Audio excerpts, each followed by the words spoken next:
show. Step off. It's time for the main event.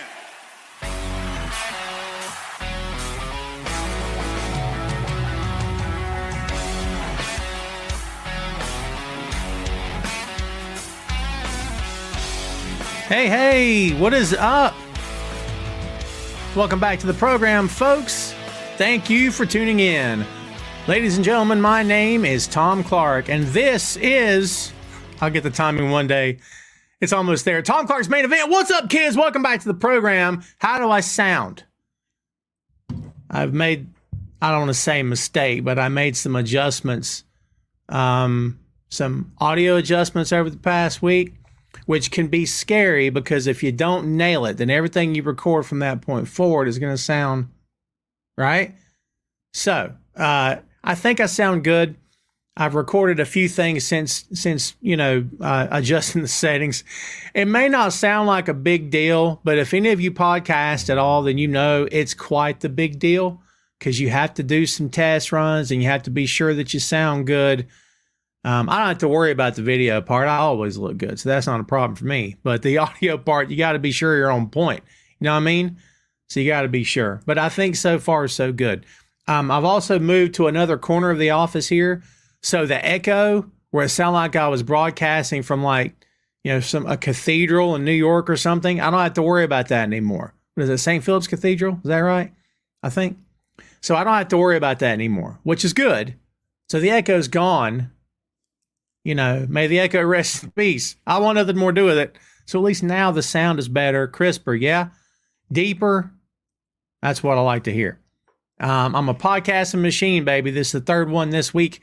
Before we introduce our guests and get to the crowd here and say our hellos, let me do some shameless plugs, if it's okay with you guys. Tom Clark's 6M Podcast. New episodes come out every Tuesday. We focus on movies, music, Marvel, magazines, miniseries, and more. That's right, man. Everything under the sun having to do with one of those M's, and then some we talk about on the show. It's a fun time had by all. We hope that you are subscribing and downloading and following the podcast, man. This past Tuesday, we put out Prey. If anyone caught that latest film in the Predator franchise, it was actually straight to Hulu. Chris Mueller and I from Bleacher Report were the ones that covered that show. He came on with me at the very last minute, so shout out to Chris for bailing me out because I needed a co-host that day, and he was available within the hour, which was very cool. So that episode came out Tuesday. The next show to talk about, Two Nations Under Ted, a Ted Lasso podcast. If you saw the intro, you saw all the graphics. Two Nations Under Ted is a Ted Lasso, I'll get it, rewatch. We are tomorrow releasing episode 5 of season 1. There's only 10 episodes in season 1, baby. We're almost to the midpoint. So if you are following, subscribing, and downloading, hopefully you're enjoying the ride. It's myself, Jay Love from the Untitled Wrestling Podcast, and Joe Higgins from Hallmark of Greatness.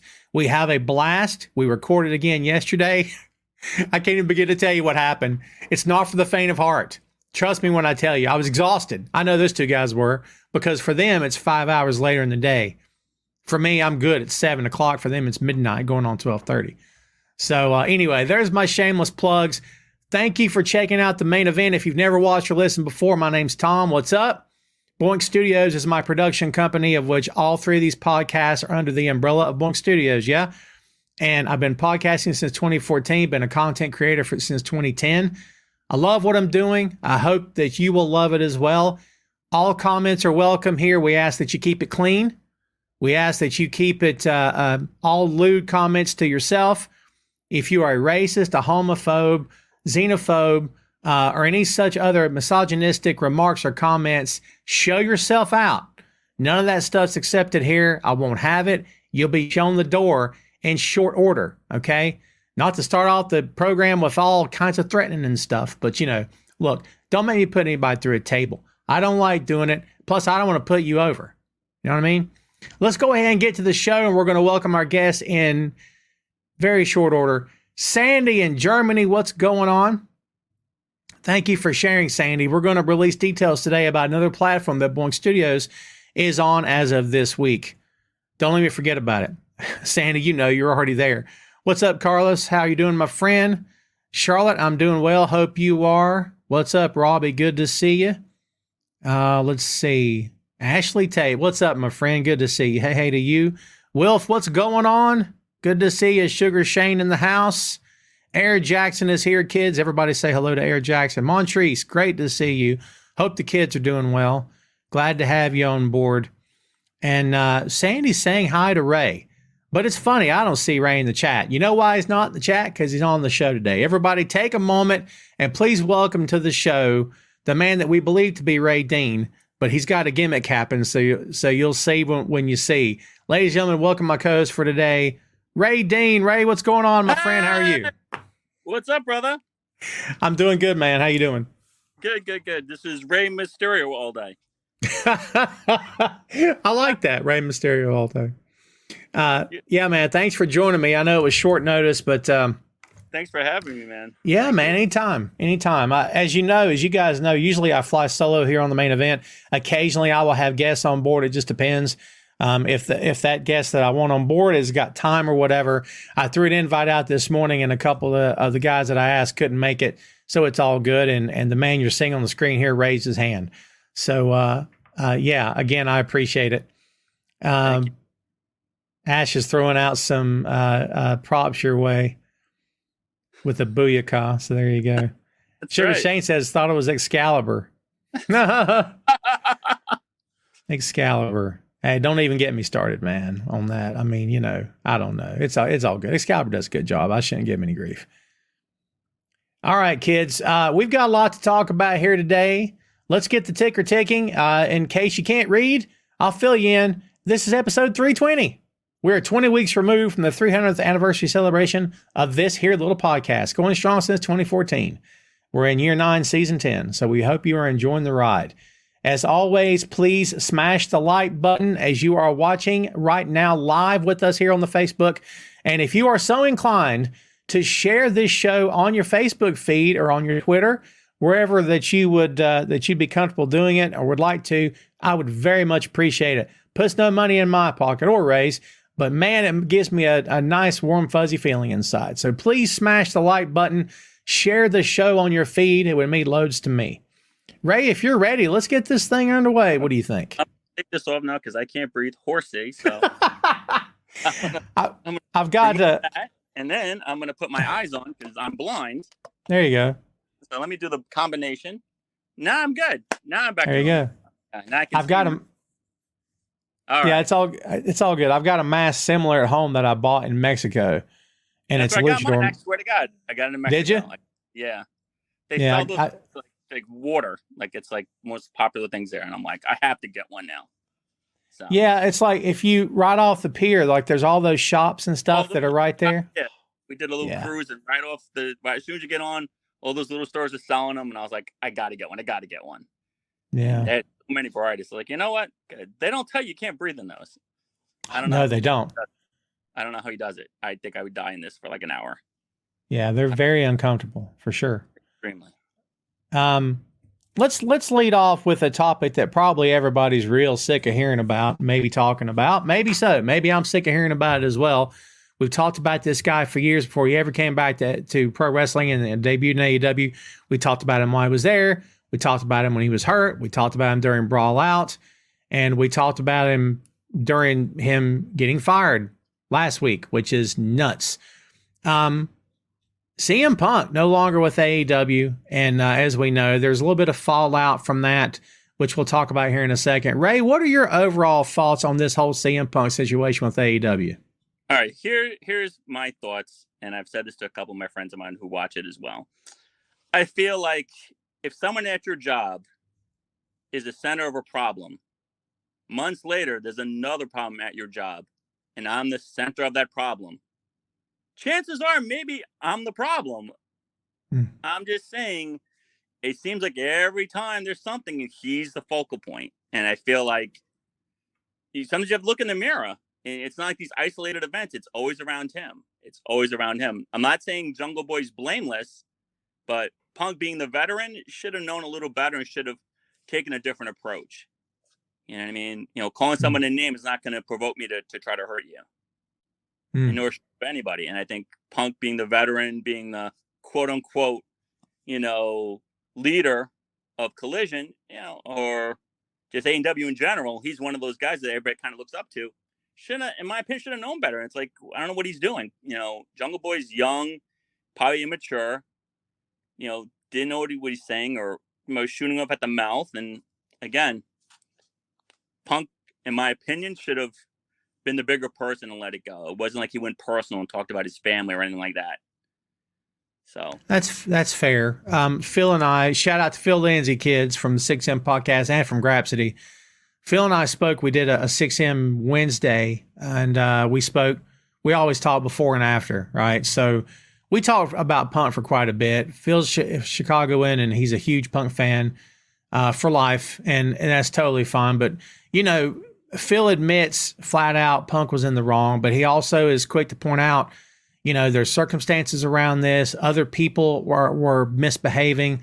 Other people were acting out of turn. Other people were speaking out of turn. He's 100% right. The Jack Perry thing never should have happened. Jack Perry is young and inexperienced, but going into business for yourself on the biggest show of the year is probably not the best thing to do. And if they end up letting him go, Ray, he'll be remembered for that. No matter where he goes next, he'll be remembered for basically screwing himself out of a job. I mean, do you think that Jack Perry could be in trouble here? 100%. Like you said, you don't go into business for yourself, especially on the biggest stage in wrestling history. It's one thing to do it on a dark show. It's one thing to do it even on a television program, maybe Dynamite or Collision, but to do it there for no reason at all. I don't know if he was upset because he had to drop the belt. I don't know what provoked it, but to me, it's like you don't want that little asterisk behind your name, especially if you're trying to get work somewhere else down the road. Because I don't know if he's going to get fired or what, but definitely not a good look for him. I mean, if he were to show up in this is assuming the guy gets shown the door. I don't know if he will or not. Who knows? But if he were, I assume that maybe NXT could be a stopping point for him. And if it is, he's no longer Jack Perry. He's definitely not Jungle Boy. Those days are gone. I mean, he'll be something else. He'll be, I don't know, Crash Strickland or something. I don't know. I'm just throwing up names. Luke Perry's son. Yeah, it's what. Well, yeah, you got a point. WWE probably wouldn't be able to resist the temptation of publicizing. Guess who's here now? Because they love celebrities in that company, So they'll build that up. I won't be shocked if they don't use the theme music to the show to have them enter the arena. Yeah, they'd probably make him get a haircut or at least tie it back in a ponytail and wear a suit. And yeah, I don't know. I don't know. I mean, I hate to see. I think he was a talented guy.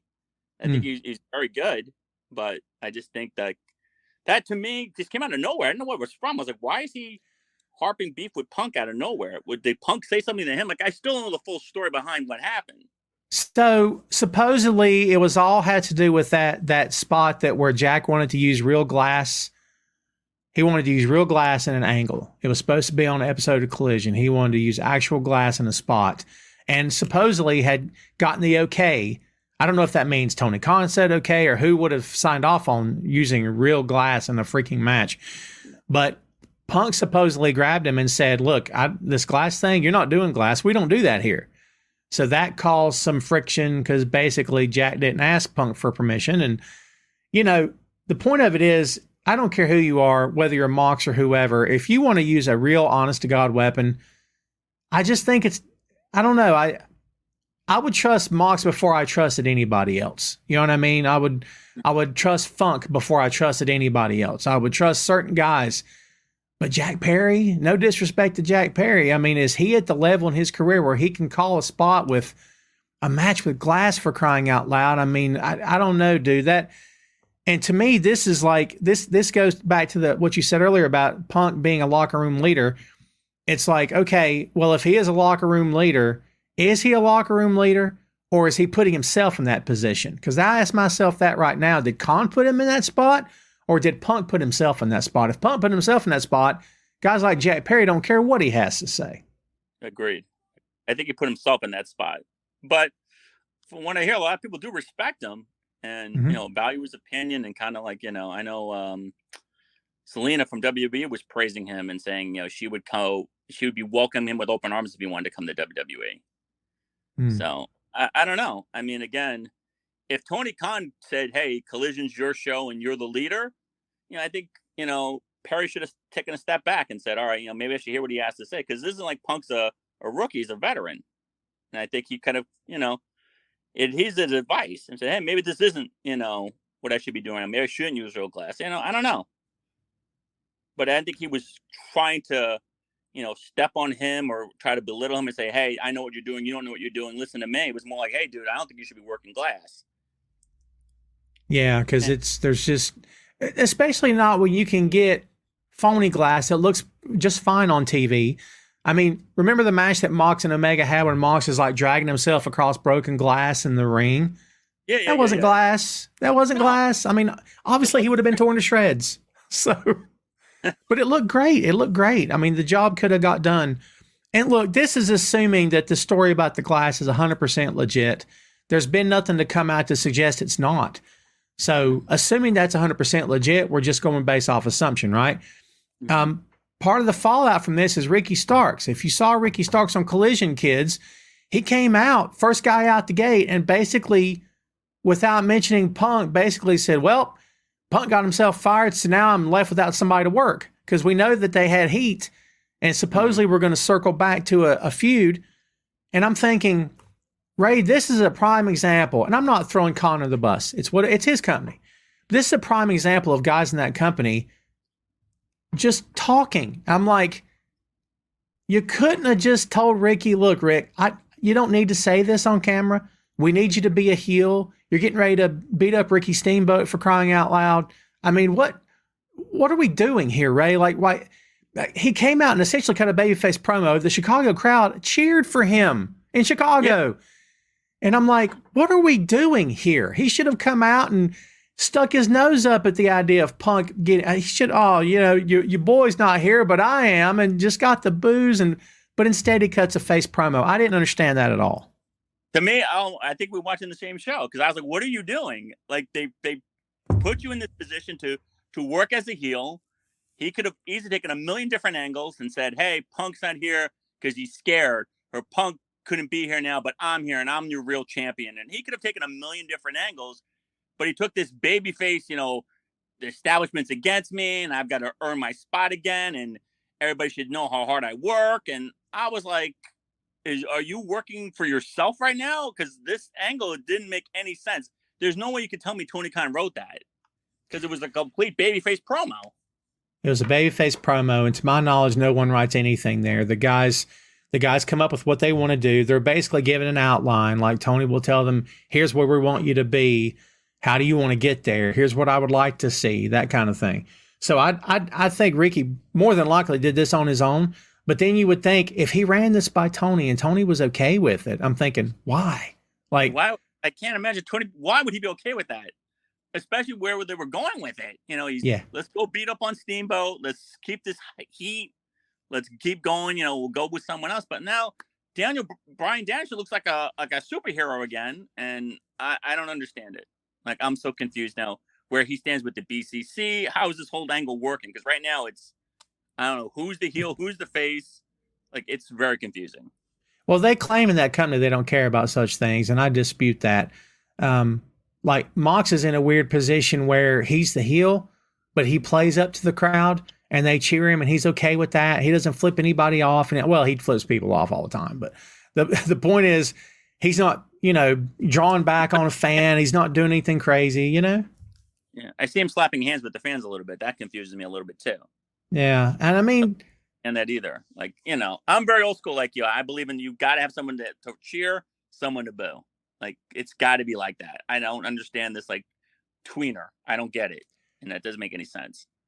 Tweeners don't work. I've ranted about that on my show for years. Tweeners don't work. They work in the short term for a little while, but long-term tweeners riding the fence does not work. It just doesn't, because, like you said, the crowd needs someone to hate or someone to love. I mean, yeah. And look, kids, I say this all the time, but I'll repeat it. No one likes to be the smart mouth, know-it-all pro wrestling show. I've seen those shows. I've heard them. I don't care for them, okay?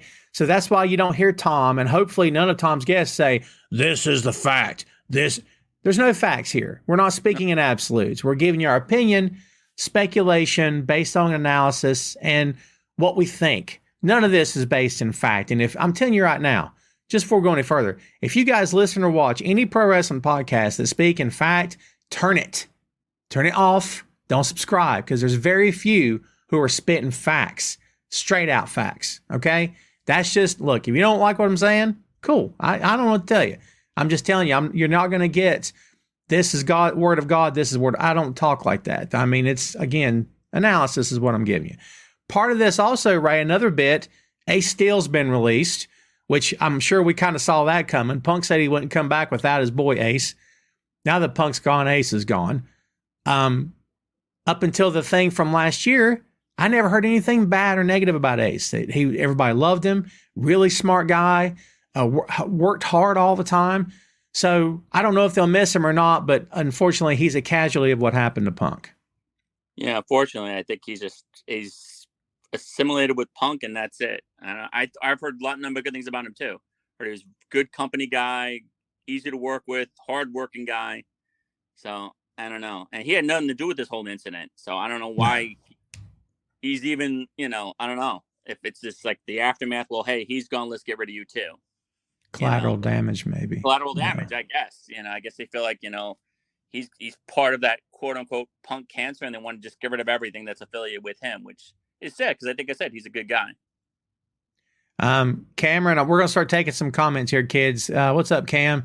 Cam says AEW's a mess. Tony needs to hire someone to get all his talent in line, including the EVPs.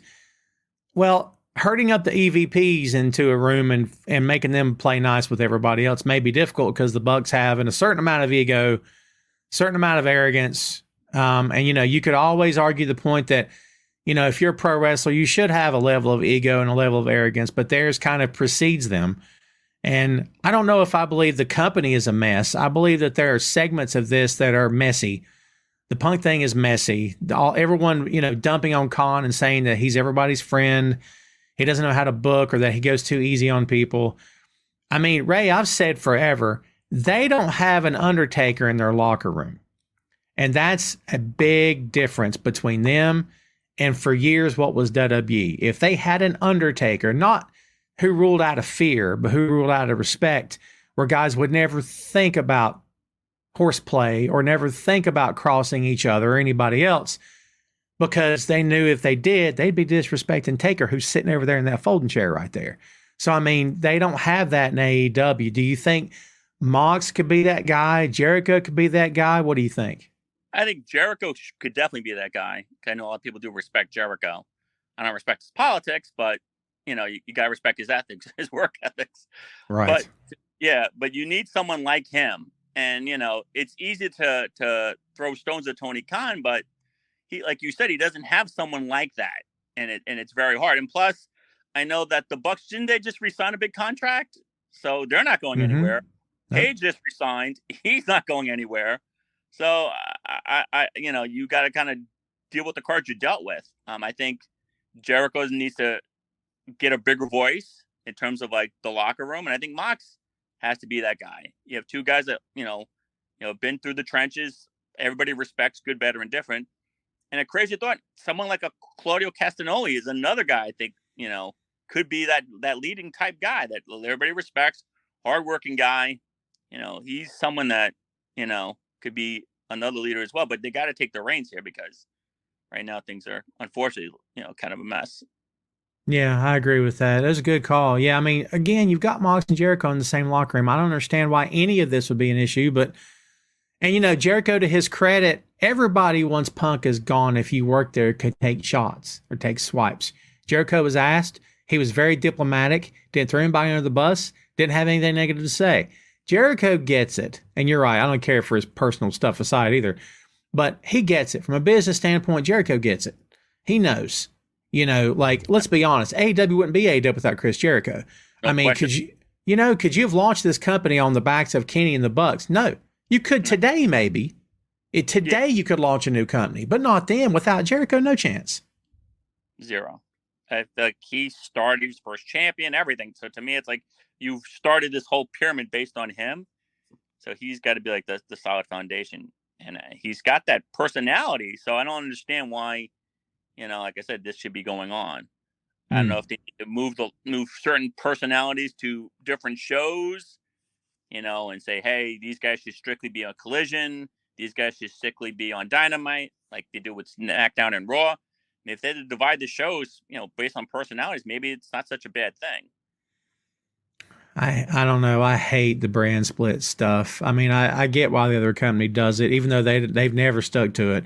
They didn't stick to it. In year one, they stopped sticking to it when they first tried it. Like, yeah, I don't know.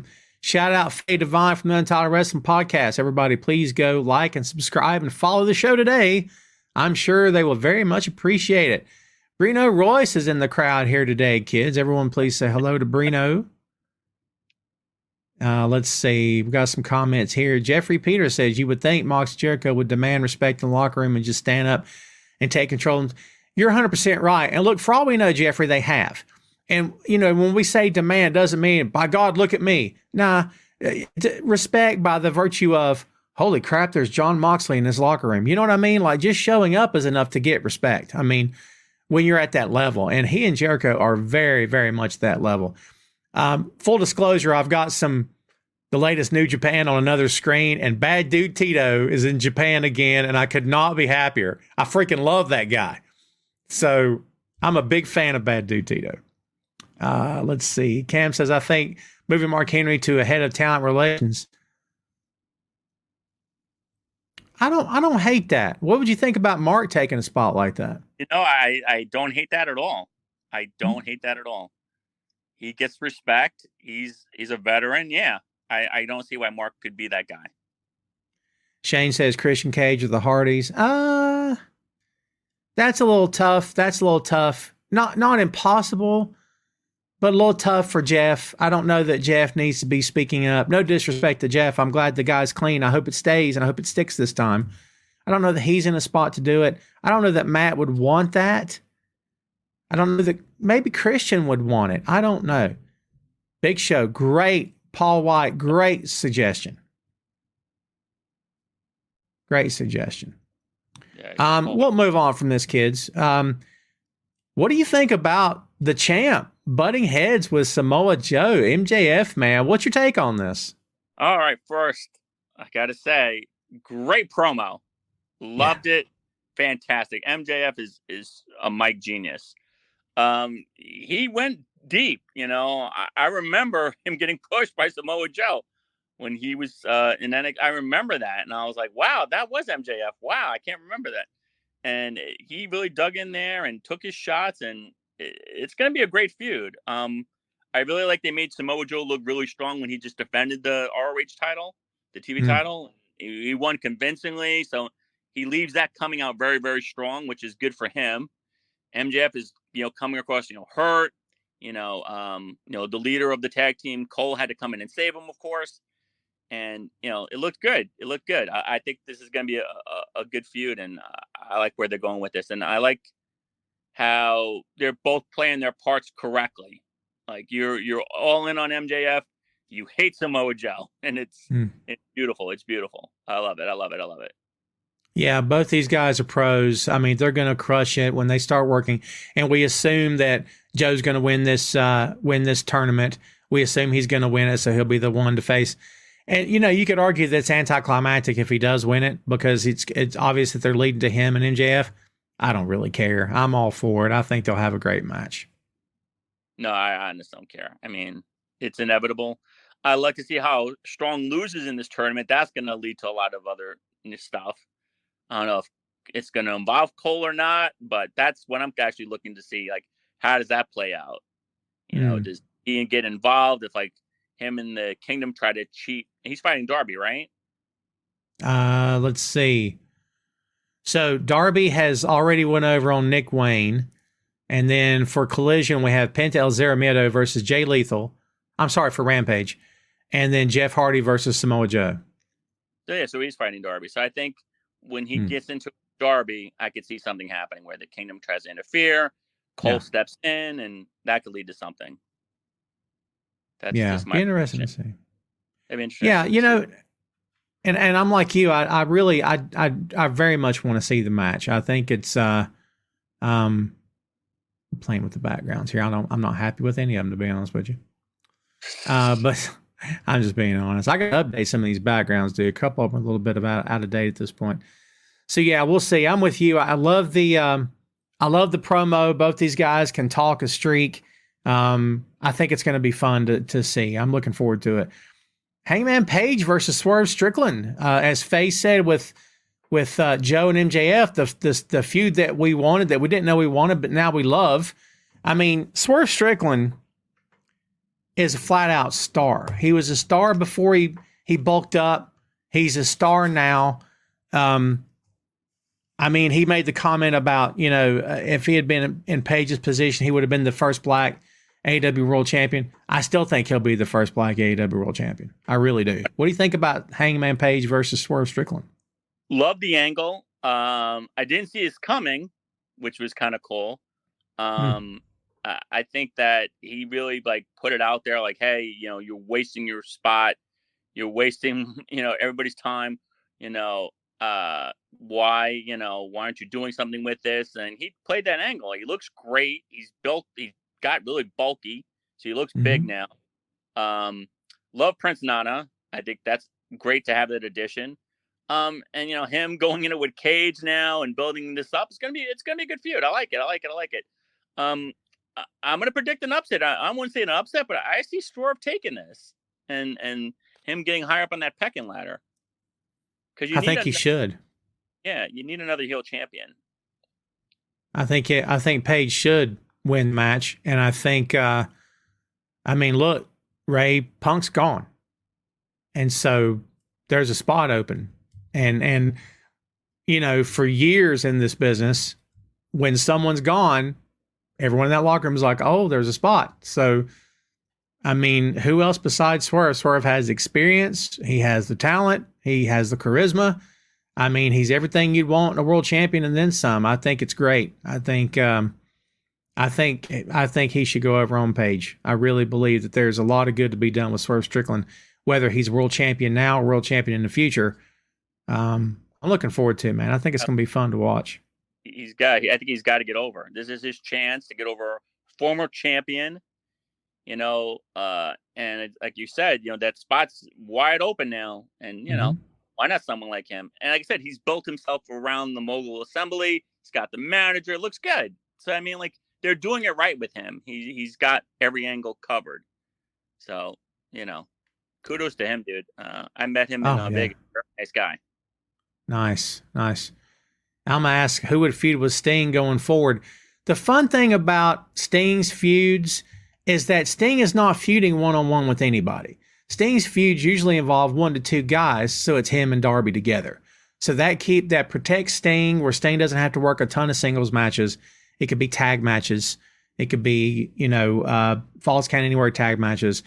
Sting can still get great spots in, still look like $1 million, still look great, especially for his age, but he doesn't have to kill himself, right?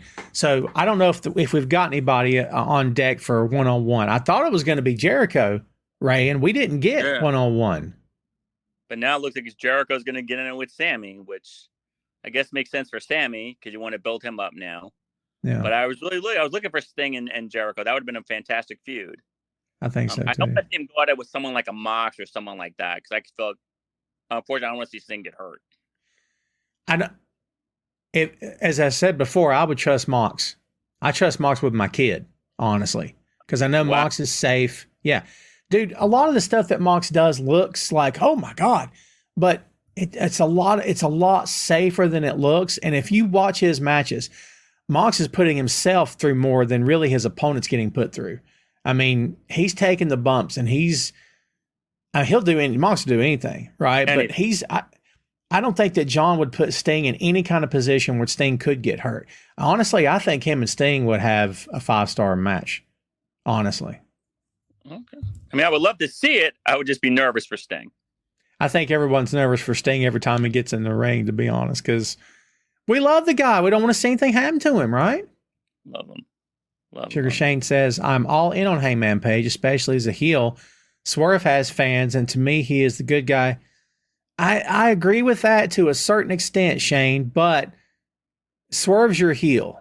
I don't know if we'd see a double turn here. I think it's possible, but yeah, I don't know. I think we're going to go with what's going right now.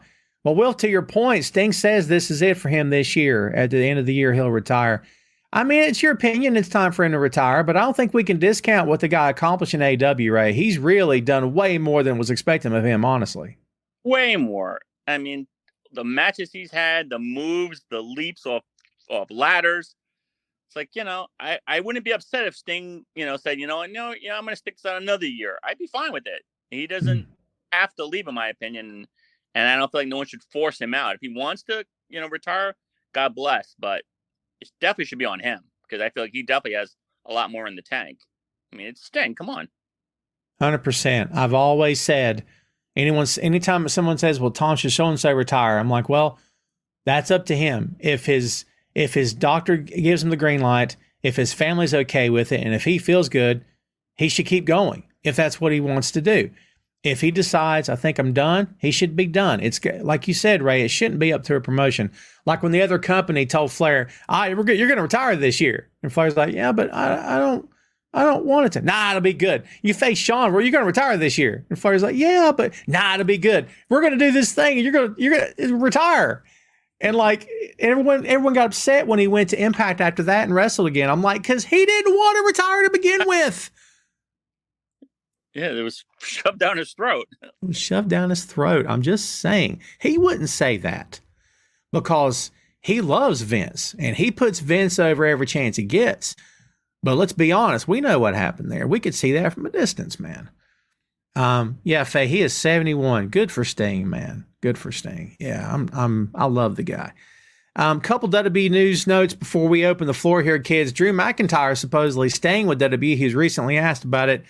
And made it known that he basically couldn't see himself going anywhere else. He'd rather stay with WWE. Look, Ray, we can say things all day long about, this will never happen, that'll never happen. We have seen everything through the years. You never say never. Drew can say whatever he wants. But, dude, in that company, as you know, Ray, sentiment can change very quickly. Things can go south very quickly. Drew can be told 4 weeks from today, from this date, we don't really have a lot for you there, Drew. We're trying to come up with something. So do you think that he will? Do we see him there for another year to 3 years? Or do you think that at some point he could jump again? I think he has nothing to gain by staying in WWE, in my opinion. I feel like they're not going to put a belt on him. He's not going to go over as like one of the top guys anymore. If he wants to stay stagnant and just, be this guy that puts guys over constantly, that's fine. But, going to AEW, he would make an impact right away. He's, someone that, would dominate there and he would get a big push and et cetera.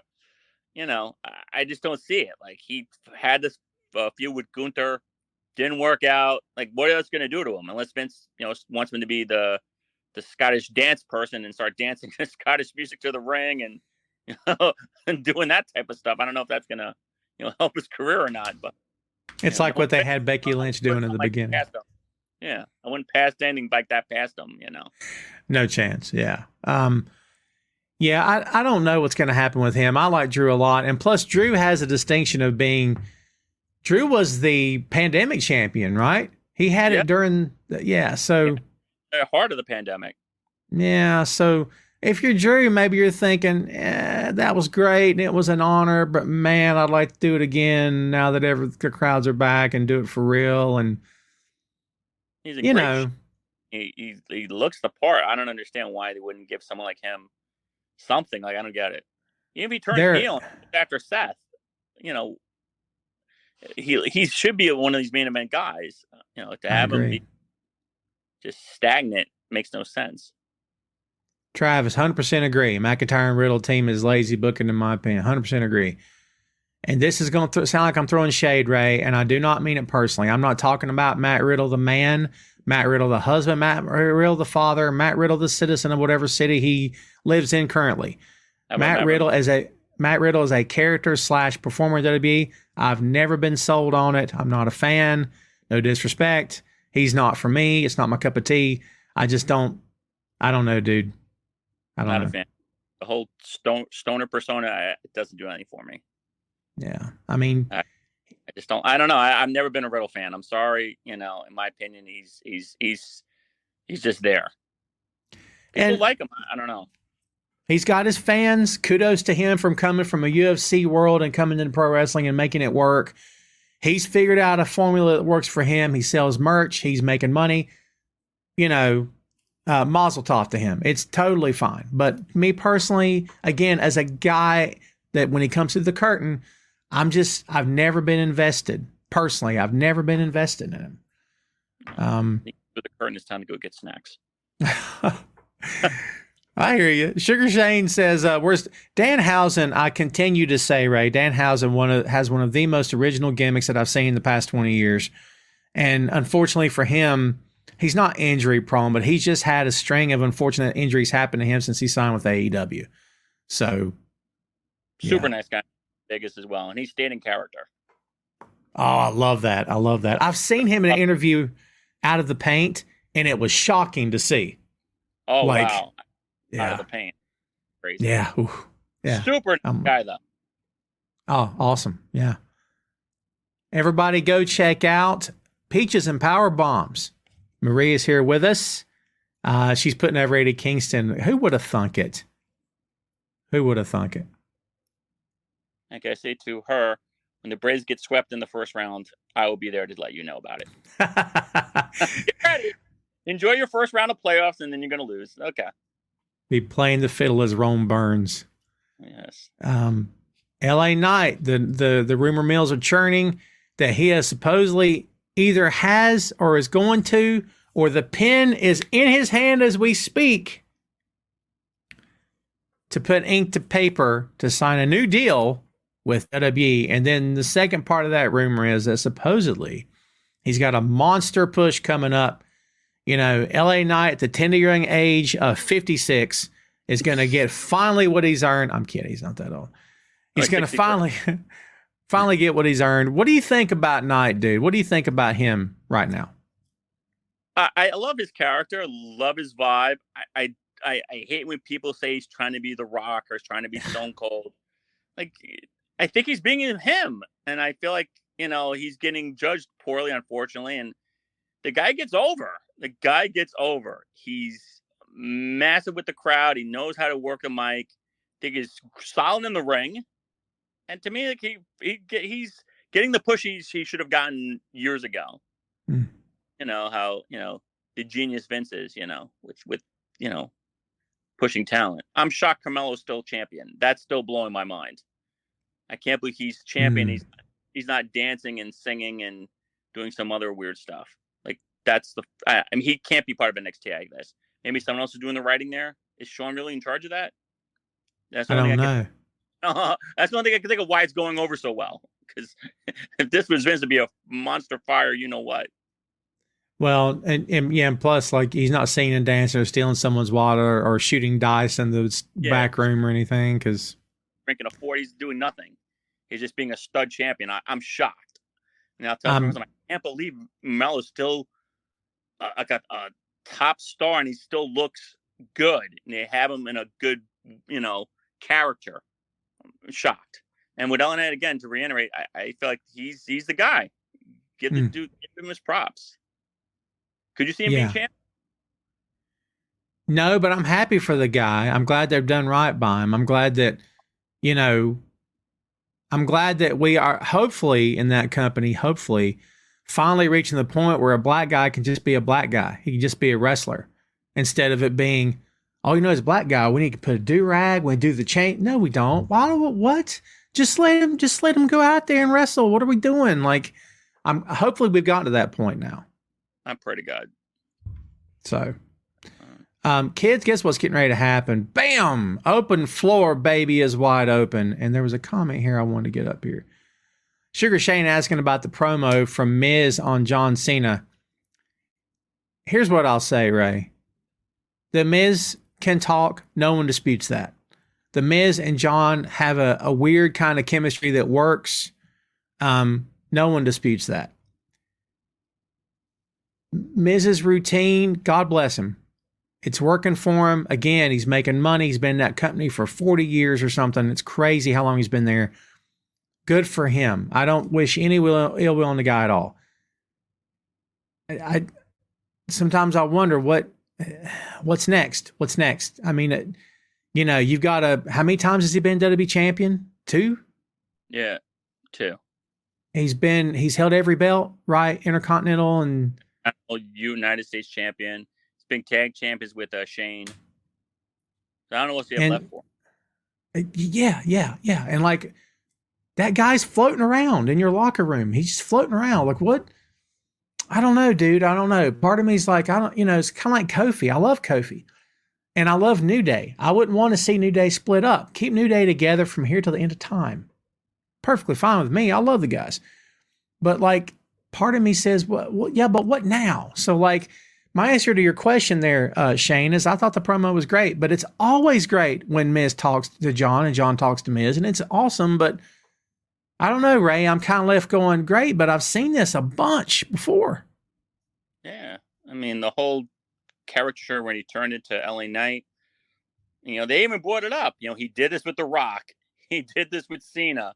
It's like, it's getting kind of stale. I'm like, been there, done that. I mean, Miz, great worker. He seems like, he's a good guy, but like you said, it's like, I've only can go on a ride so many times where I know how it goes. I can only see a movie so many times where I know how the ending ends. So I don't know what they're doing with the Miz. Robbie is taking your spot there, Ray. He's taking the Ray all day question.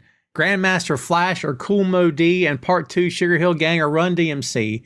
And if Adam Cole asks you to get 12-ounce steaks followed by hot fudge sundae, that's not bad, Ray. That's not a bad swing right there. You know what? I'm not mad at that question.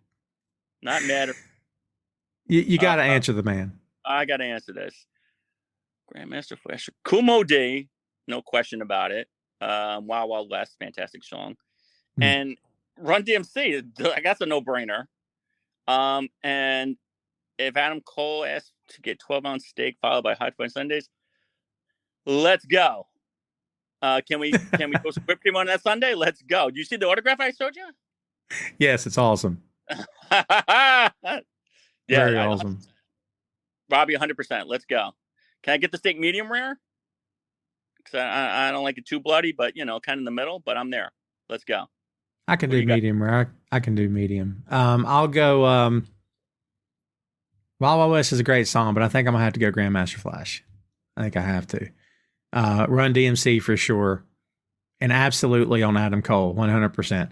It's funny. My high school is West Caldwell was my high school, and so for the senior year for the big pep rally, I don't know what it was called. Who can remember?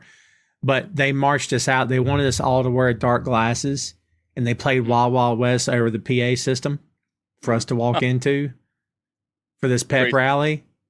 It sounds cool. However, at the time, I'm like, I don't want to do this. This is going to be so lame.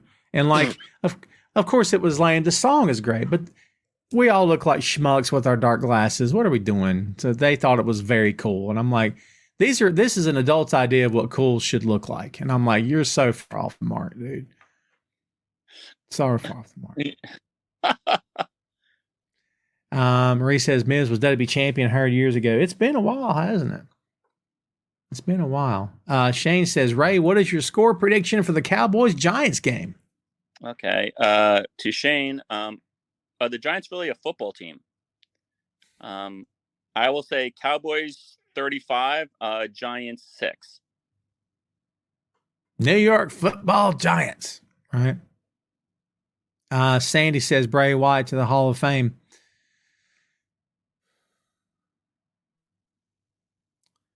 Yeah. This is going to sound, Tom, what do you mean? Yeah. I don't know if I'm, It's not really a Hall of Fame. It's not. It's Number one, it's not really a Hall of Fame. Number two, they put Vader in, right? Yeah. Couldn't put Vader in when he was still with us. And fans were pushing for Vader to be put in when he was still here. They wouldn't put him in. Okay. It's their Hall of Fame. It took Vader passing and they put him in. I'm like, okay, but You could have let the man be here, enjoy the moment, wear the ring before he passed. But no, that couldn't happen. So like, No. I don't know. It's not a real Hall of Fame, so I don't know that I care. It's real. It's real to the fact that they are acknowledging talents. They're acknowledging stars who made money for them, not just from them, but for them. Okay. And stars who put their bodies on the line every night for that company. So in as much as it's a hall of acknowledgement, that's what I refer to it as. It's a hall of acknowledgement. So it is important in that regard. But Hall of Fame, I don't know. That's semantics.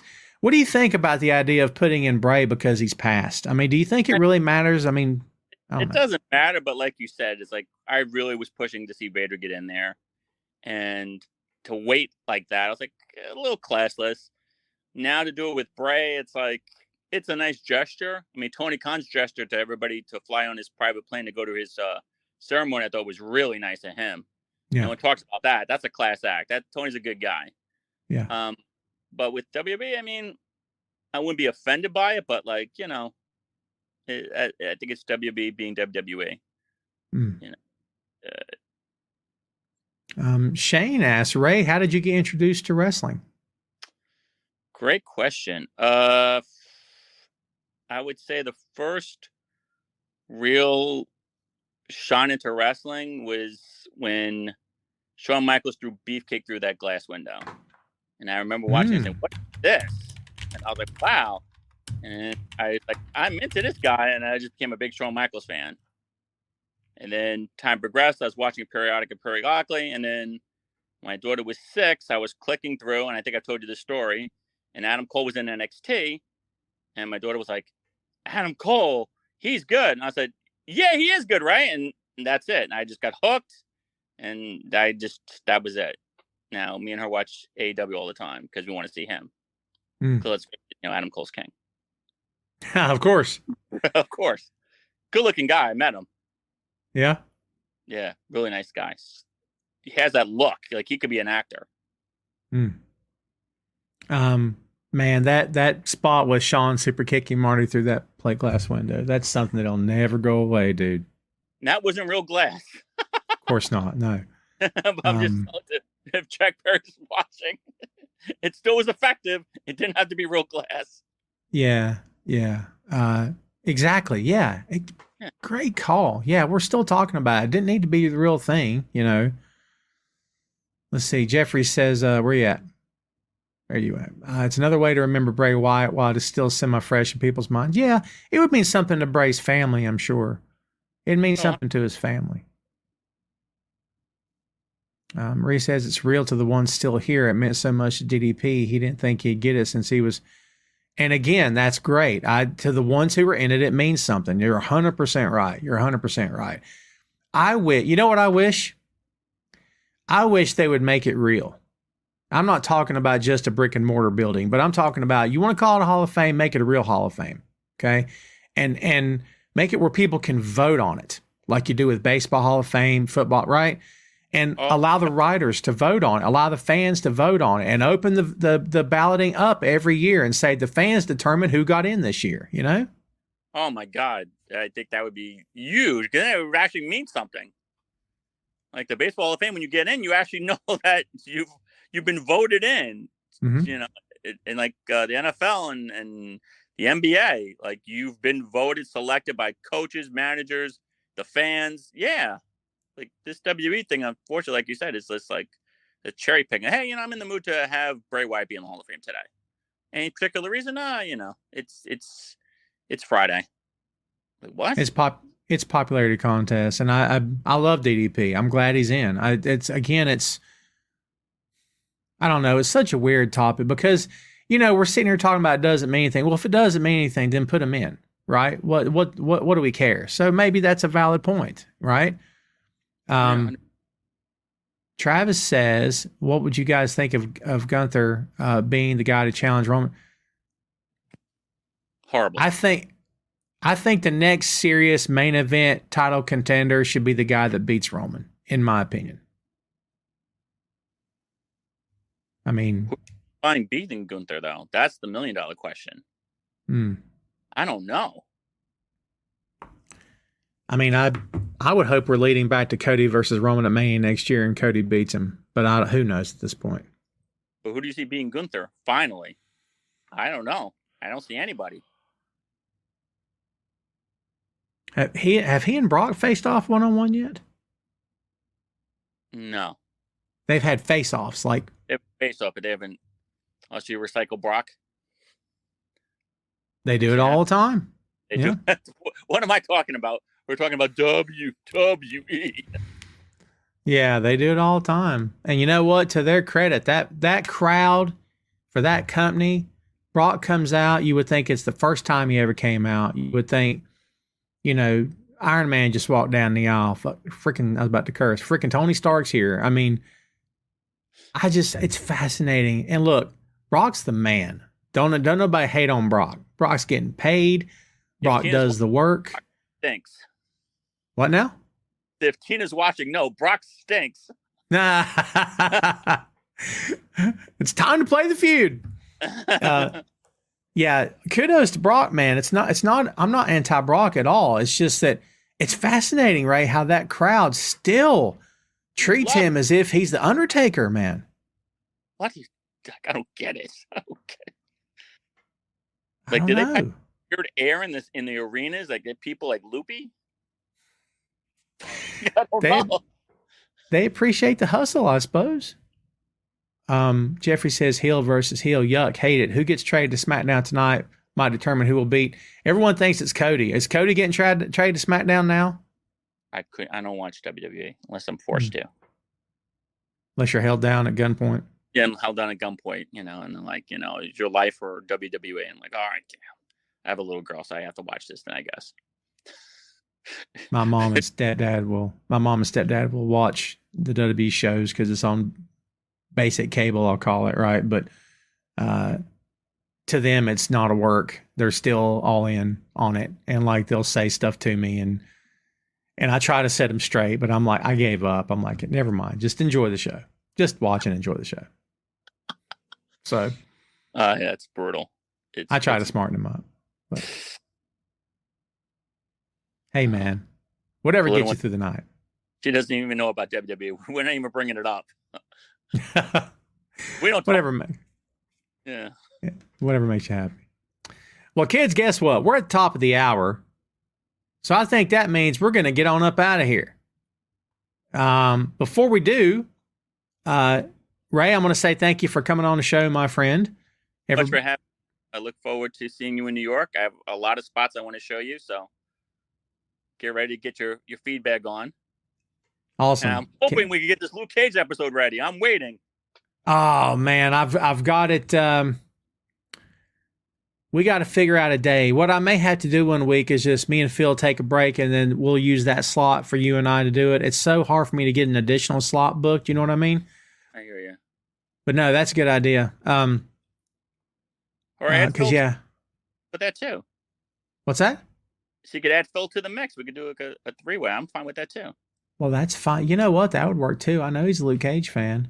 Let's try to set that up. Now, this coming week, we're actually going to do this coming Wednesday. We're actually going to do Little Richard. Oh wow! Okay. Because he came up in a conversation. I forget how, and I'm like, I've never covered Little Richard on the 6M, so we should do Little Richard. So, yeah, but we'll get something hooked up. I'll definitely be in touch for sure. All right. And message me, text me, whatever. Thank Absolutely. you so much, Scott. I appreciate it. Of course, Ray. Hang out just for a second, kids. That's Ray. Ray, thank you again, my friend. We'll talk soon. Thank you, brother. All right. There was Ray all day, kids. Ray Dean himself. We hope you enjoyed the show today. It was good to be back here with you once again here today. Thanks for coming in and hanging out with us. We very much appreciate it. Remember to subscribe to Tom Clark's 6M podcast and also Two Nations Under Ted, a Ted Lasso podcast. You followed Two Nations today. As of tomorrow, you get episode 5. Midpoint of the season is coming out tomorrow, 10 a.m. Eastern. Video and audio version of the show. So be sure you subscribe today. And every time you subscribe to one of the shows under the Boink Studios banner, you not only get brand new episodes coming down the pike, You get full access to all the archives. Nothing is behind a paywall. I don't charge for any content. Shame on the guys that do that. If you follow on Apple Podcasts, you'll see a lot of the big name celebrity shows are going up behind the paywall. You want to know why? Because they need more of your money. I don't. I'd take some. If you want to donate it, I'll take it. But you're not going to have to pay for my stuff. It's not how I roll, okay? If I ever change that, I promise you, if it ever changes, it would be a separate entity. It wouldn't be the stuff I deliver every week. Does that make sense? Because I don't think that's cool. All right, we'll leave it at that. But yeah, subscribe today. Follow the shows today. I very much appreciate your business. Thanks again, kids, for hanging out. Stay tuned. We'll be back next week. Again, we appreciate you very much. I'll say my goodbyes now as the music rolls and the credits roll. And we'll see you next time, kids. We appreciate you. See you later.